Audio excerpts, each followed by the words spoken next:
By 2050, the global population will hit 10 billion.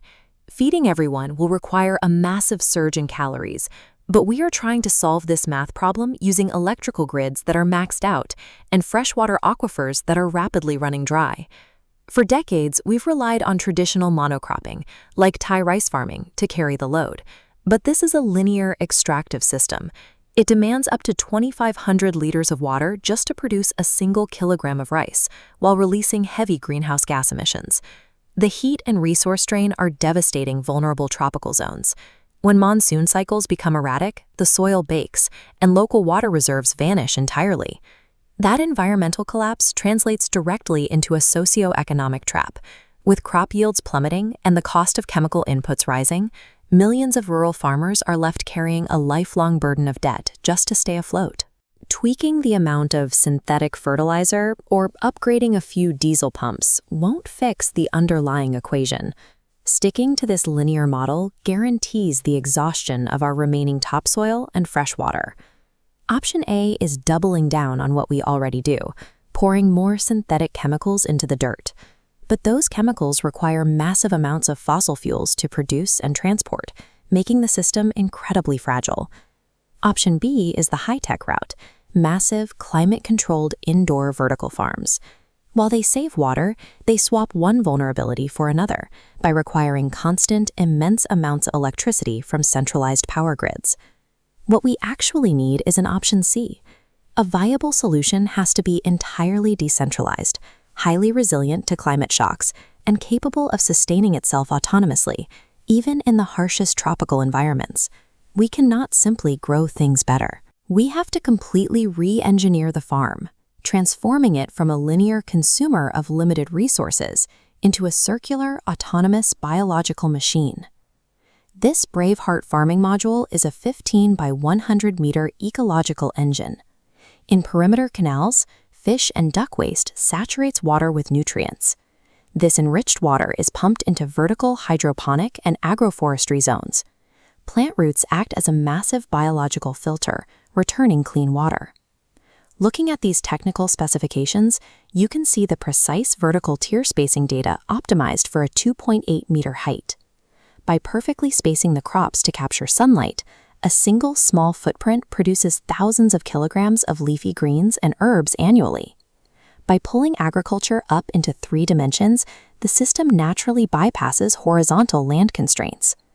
Because the animals provide a constant stream of nitrogen and phosphorus, the need for expensive synthetic chemical fertilizers drops to zero.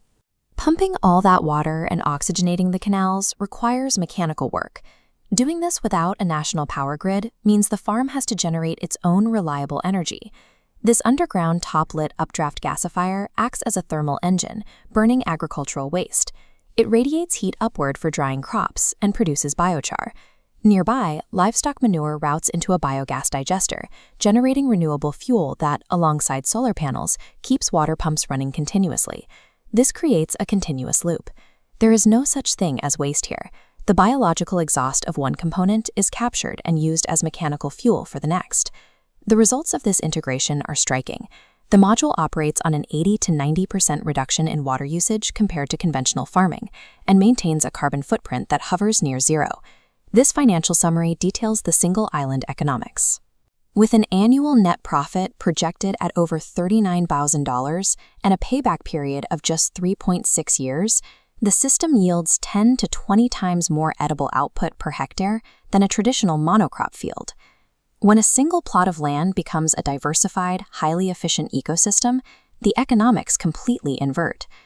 This framework provides a realistic, mathematically proven off-ramp for millions of rural farmers to transition out of generational poverty and build profitable, resilient enterprises. But brilliant engineering on its own rarely scales. If the culture doesn't adopt the technology, it remains an isolated experiment. The system has to carry an aspirational identity to gain real traction. That identity takes shape through the Grow with Courage premium apparel line. By creating high-end, purpose-driven merchandise, the project generates crucial upfront funding while establishing regenerative living as an appealing, modern lifestyle. That physical footprint expands into the surrounding area through education hubs, structured volunteer programs, and farm tours. The goal is to transfer this complex operational knowledge directly into the hands of local communities. Every element of the project is anchored by a deep commitment to environmental stewardship, absolute resilience, and respect for rural heritage. By pairing rigorous, high-tech ecological engineering with a premium, recognizable brand, agricultural work is elevated. It transitions from a punishing, overlooked labor class into an aspirational career. This implementation roadmap outlines the scaling strategy.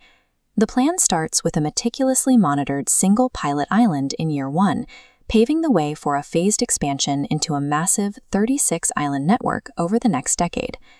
Braveheart Farming functions as an exportable protocol, a decentralized, open-source standard for global food security. Securing our food supply against a rapidly shifting climate will require serious innovation, deep roots in the local community, and absolute ecological balance. The blueprint to feed the future has moved past the whiteboard.